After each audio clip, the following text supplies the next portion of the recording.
Hello, and welcome to my channel.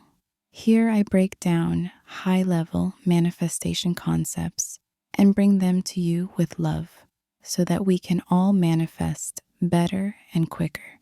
Here comes my question for this video. Can you please teach me about the concept of remembering my future with my manifestation being a part of it? Also, I would like to understand the timelines and the collapsing of timelines in the context of manifestation process. Remembering the future. Now you're touching the mystery at the core of manifestation, the veil between linear time and what I've always said is, creation is finished.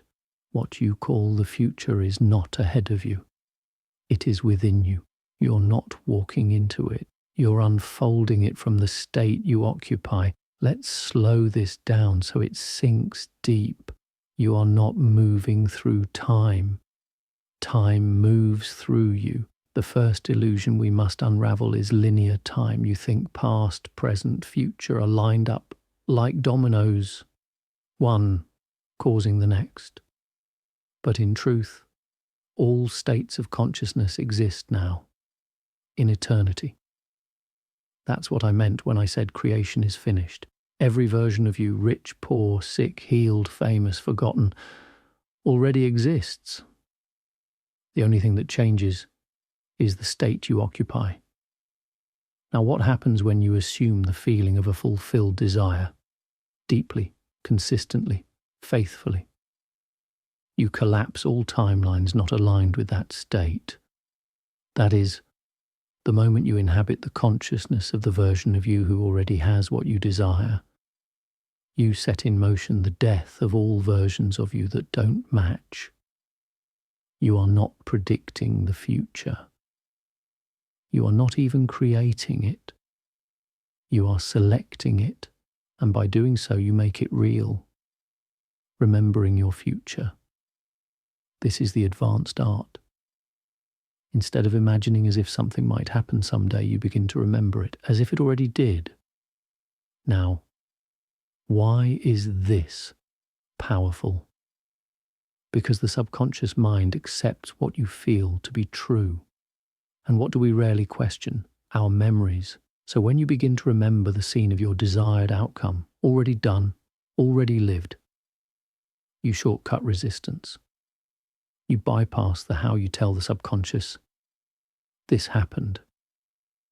I remember the day I signed the deal, the way I felt when I saw the payment come through, the smell of the new house.